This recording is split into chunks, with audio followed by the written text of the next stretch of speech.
Good morning, everybody. Tara here with a Wifey Wake Up podcast.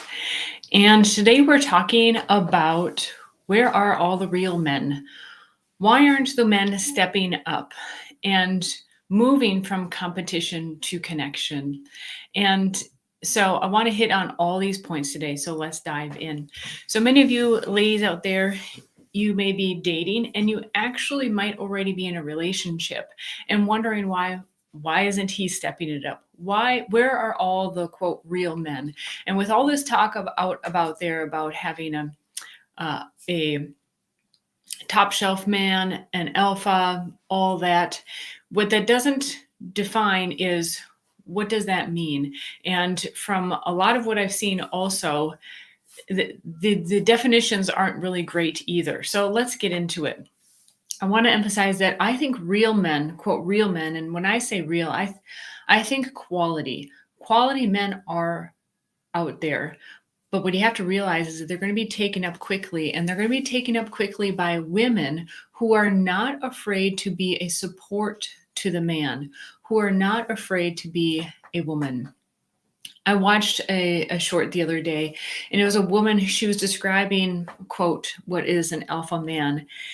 And so in this realm, of course, of dating, red pill, all that, there is so much talk about the alpha, but I think there's really not a proper understanding of what alpha is. And I think it's actually even the wrong term. I like to use a quality man or even leader, because a great man is also going to be the leader of his family. And so those are the qualities you want to look for.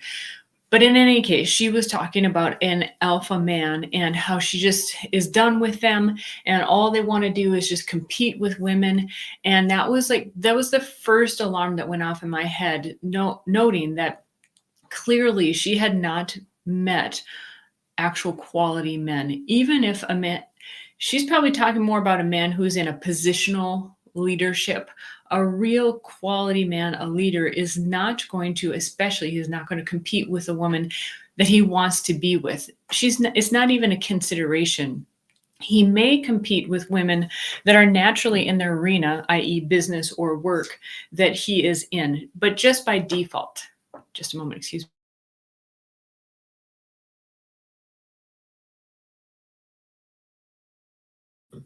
So I just want to make that clarification first of all. If your mindset of a quality man is alpha, and you've heard these things too, just bear with me and let's create a new definition of what a real quality man is. So just to clarify, a quality man is not going to compete with his woman. It's just not even on his radar. Why would you want to compete with someone that is that you want to be with? That's ridiculous. And okay, I can go off on so many tangents, but I'm going to try to keep this focus here. So if you want, there are plenty of men out there who want to step up to the plate, want to be a great husband and a provider to the best that he can be, but he needs that companion. He needs that other half, and that is a supportive woman. And so you may ask, what is a supportive woman? And if you're asking that, you're probably like, I'm game. I want that, right? And that's what we're talking about. If you want to have more of that traditional type relationship. And mind you, I have more of a traditional like relationship in that way, where my husband is the head of the household. But we live in these times. We live in these modern times. So we actually have a relationship, a situation where it's a combination of how we need to live in this day and age, right? I'm doing this podcast right now, so I'm not, making a huge breakfast or lunch. Now, granted, I do cook, I do clean, we do have our roles, but we also have to. I'm speaking to the people that probably have to live in this day and age, and maybe even have to both need to work. So it's about being practical as well. But the matter of the fact is that if you want a traditional like relationship, there needs to be a leader in the family. And many women have not been taught how to be a companion to the leader, how to be a support to the leader of the family. And I think what's happening is whether these men and women are in relationships or not, we're acting like this in public as well. And whether it's in a relationship or not, men are being vilified and being beat down, and they're tired of it. And so if you're wondering why they're not stepping up, whether you're in a dating relationship or maybe you're in a marriage and you're like, he used to step it up, what's going on here? I'm going to give you some clues why. And I've been really keeping my ears to the tracks, and I get a lot of insight from my husband as well, who's a great source. So what is a supportive woman? This is easier to explain by what a supportive woman is not, okay? And I want to emphasize, ladies, I am not harping on you, okay? I think there's plenty out there of women who are harping on women, and I don't think that's the way to go. I don't think it's the way to go either way. Yes, I agree. Someone's chiming in on X there. So I'm sharing from my experience here. And my experience, I have not always been the perfect wifey. I've been through the challenges, we've had the hardships, and I want to help fast track you into a great relationship. So I'm just letting you know that also I had to recalibrate. I, like many of you, I was not taught how to treat a man well. And by well, I mean simply mutual respect, right? The golden rule. The tricky thing about the golden rule, then, in this sense, though, is I think we women kind of lose sight of treating others like how we would like to be treated. First of all, I think if I'm going to give a few examples, if we really turn that around, we really realize that a lot of these actions are not how we would like to be treated. I'll just leave it there. And I was not only taught not to trust, but to not appreciate or respect men. Fortunately, I had enough quality men in my life, and specifically God's grace of seeing these great qualities in these men, even if it was just for a short period of time, to be able to appreciate them, at least for that time being. But what I really had to learn or relearn is to not fear them, and that I could learn to trust and respect them. So I know that can be tough because there's so much teaching, my generation and younger especially, that men can't be trusted. And what I want to emphasize are two things. There are times when I overreacted, and then there's underreacting. And just real quick, underreacting is actually being confused of when is actually an appropriate time to not trust not only a man, but to be wary of other people. I think as women, we do need to have a healthy, generous level of self-protection, self-respect in that way. So, for example, to not expect, if we are in a city, for example, in a known dangerous neighborhood in the middle of the night, is to be aware, right? And especially how you're dressed, how you're behaving, who you're with, being aware. And if something happens, that's your fault.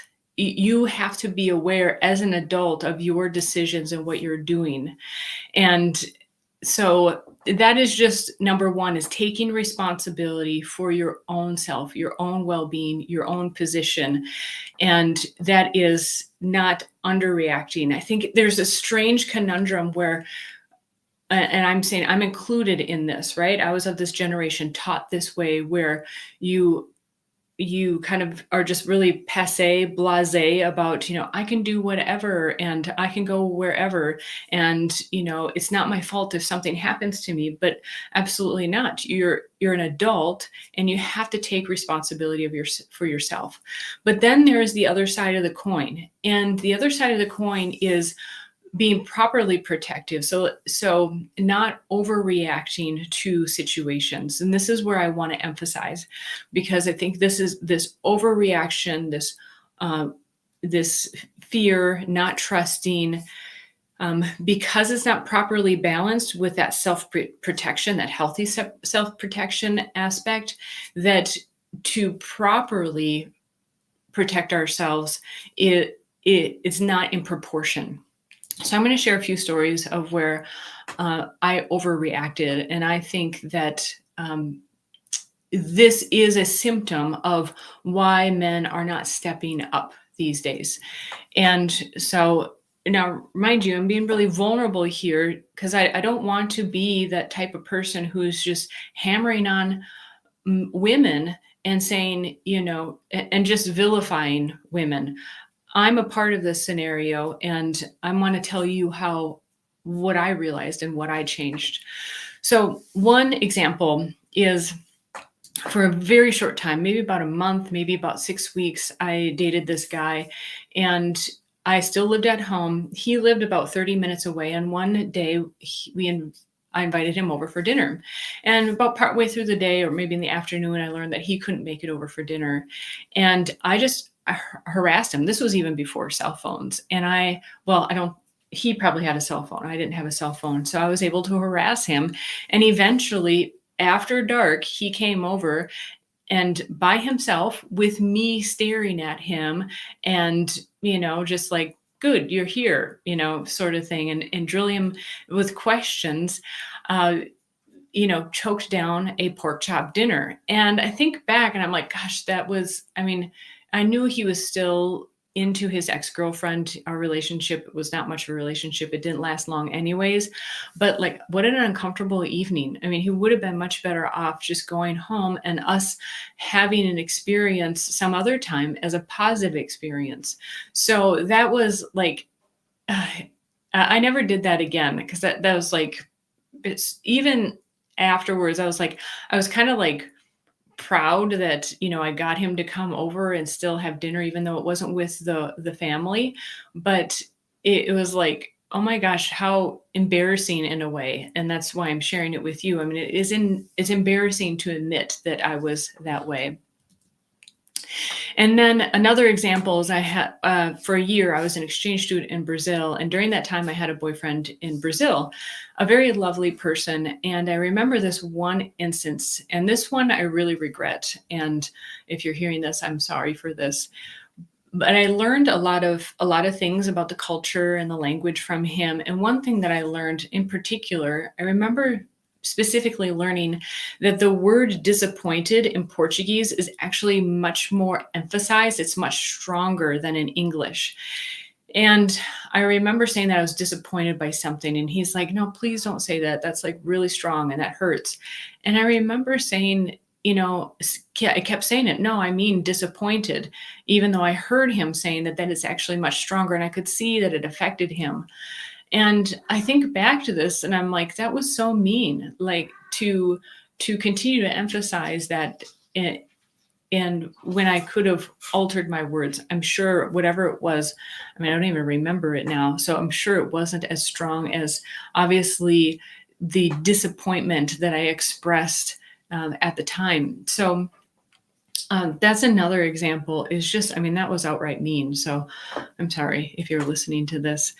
Also, I'm going to name a situation that I think all women go through, and something to reconsider is when a man holds a door open for you.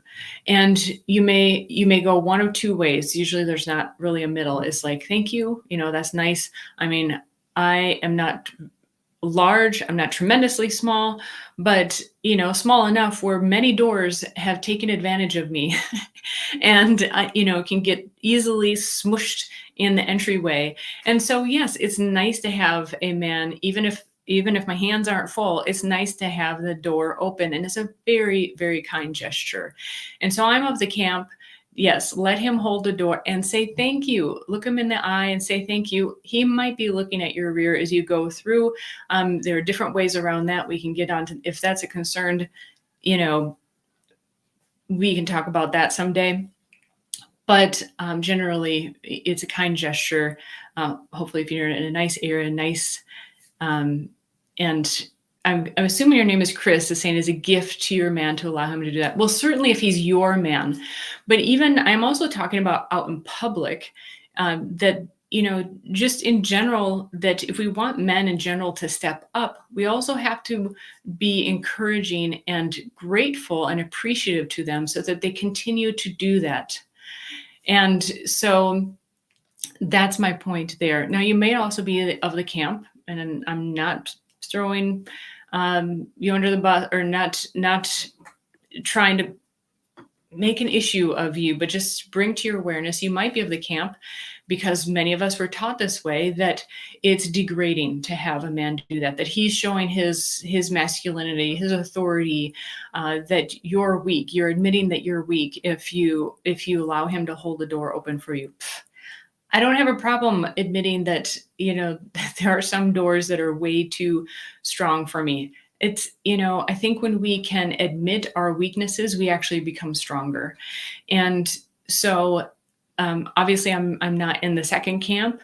And especially if you're a woman that wants a man to step up, consider your attitude about men in general. And that's why I bring up that example. So, that's one that's much more common in our public, in our society these days, is whether how to address a man opening the door for you. And if you're grateful, I think you're helping to support men stepping up. And if you're not, I think it's a sign, a symbol of beating down men, actually. So, moving on, I'm trying to keep this quick as possible. So, if you want men to step up, particularly if you're in the latter camp of not wanting him to hold the door open for you, I think that's where you need to do a checkup, and that's what I'm striving to do here. So let me create an analogy here that maybe emphasize this a little bit more. So I think my husband and I had our favorite, one of our favorite restaurants in Minneapolis several years ago. It was a Thai restaurant. Actually, is a restaurant actually run by a Thai man and his wife, and so it was really, really good. I don't know. I've never been to Thailand, so I don't know how genuinely authentic it was, but it seemed like it was very authentic. It was wonderful, and it was in an area of Minneapolis called Northeast Minneapolis that is typically was not a great neighborhood to begin with, and then but if you went during the daytime and so forth, that it was not that big of a deal. So we used to go there quite a bit. But then, as many of you know, the riots during 2020 actually started in Minneapolis, and this was actually a very different part of Minneapolis, but still there was kind of an effect of the riots spread even throughout the country, right? And so it really, really affected that neighborhood in particular. And the restaurant did eventually close down, which was really sad. And obviously, many people had the same feeling that we did, is that, the food was absolutely wonderful and the environment was lovely. The owners were absolutely wonderful people. But the risk of going there was not worth the trip, was not worth the reward, right? And that's what I'm saying, that I'm hearing that men are saying, that they love, a wonderful woman by their side. They love, the affection, the potential for love, the physical intimacy, the emotional connection. But the risk is becoming much greater than the potential reward. And that's why they're not, quote, stepping up, or they're backing out. And so I see myself as delivering this message because I was raised in a very similar way, I think, that many women in our society were raised, which is to be the strong, independent woman. And but that comes with consequences. If you want to have a relationship, how do you be independent while in a relationship and have the connection that you want? Especially, I think we all desire that connection. So what I want to emphasize too is that men's nature is to step up and perform. it is a part of their nature. I don't mean step up and perform like being on a stage, but I mean like getting the job done. They want an adventure. They want to even be the hero. But the big question is, and hear me out, I am not, this is not mean. I'm legitimately asking, are you worth saving? Are you worth them putting out the effort to go through? And you very well may be. It just might be their experiences that, that they had beforehand. But you need to take an honest look at yourself.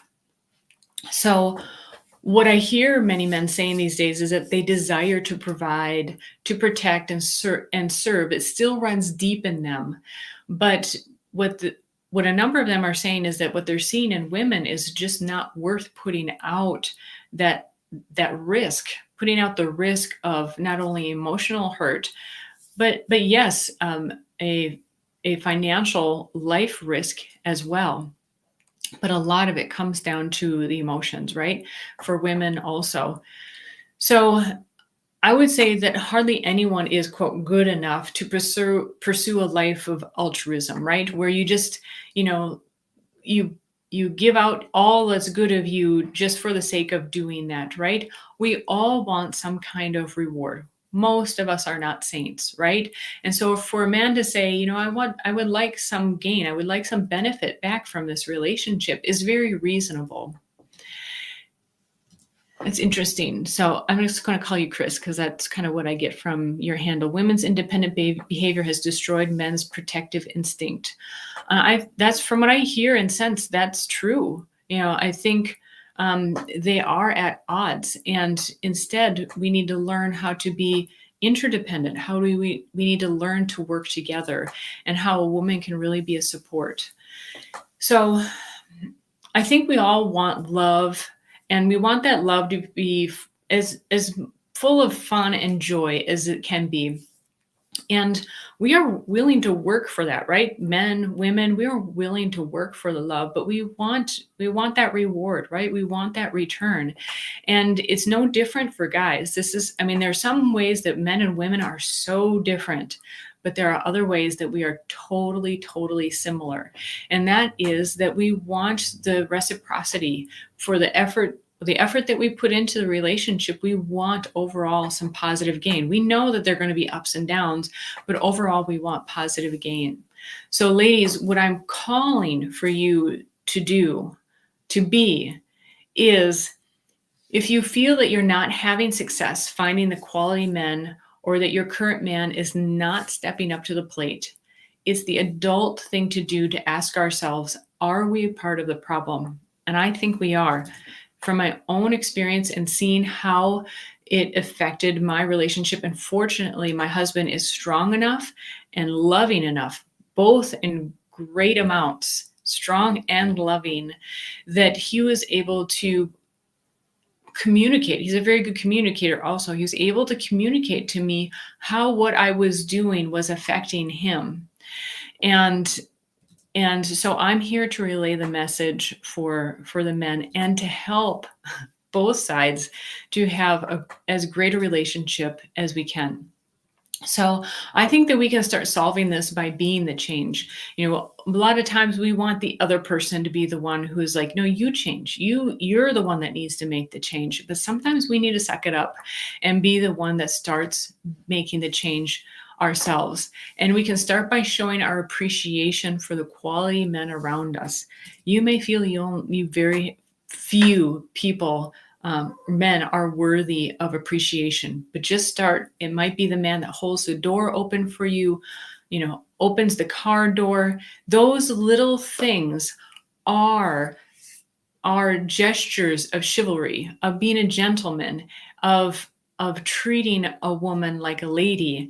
And there's much more that comes with it, much more benefit, much more respect, adoration. And if you want respect and adoration, to be treated like a lady, just simply starting with thank you can go so far.